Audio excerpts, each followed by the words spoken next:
আলাইকুম, welcome to my channel স্মৃতির পাতা। আজকে আমি বাইলা মাছের চচ্চড়ি রান্না করে দেখাবো। আমি একটু কড়াইতে পানি নিয়ে নিয়েছি।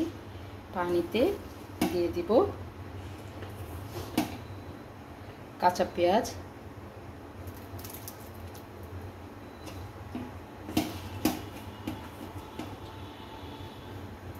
সাথে দিব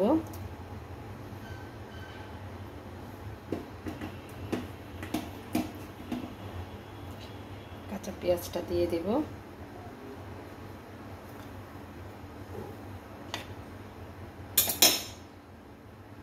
কাঁচা পেঁয়াজের সাথে দিব তেল,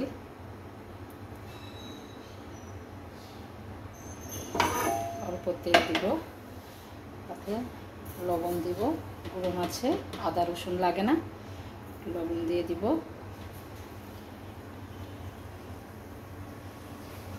হলুদ দিব,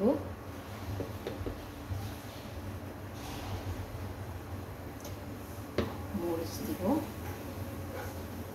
মরিচটা স্বাদ অনুসারে। ধনিয়ার গুঁড়া দিব একটু বেশি, হাফ চামচের মতো দিয়ে এটাকে কষিয়ে নিব। আমি বাইলা মাছ ভেজে রেখেছি, বাইলা মাছকে হলুদ মরিচ লবণ দিয়ে তেলে ভেজে নিয়েছি। এখন এটা কষাতে দিব। পেঁয়াজটা কষানো হয়ে গিয়েছে, আমি এর মধ্যে বাইলা মাছগুলো দিয়ে দিব।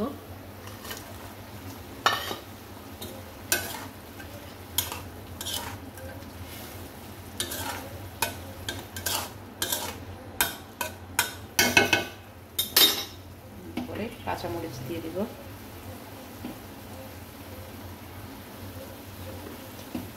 টমেটো দিয়ে দিব। দুটো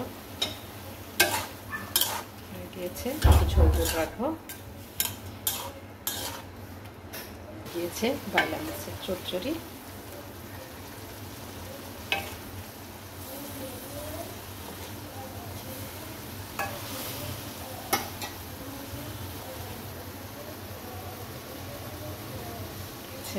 বাইলা মাছের চচ্চড়ি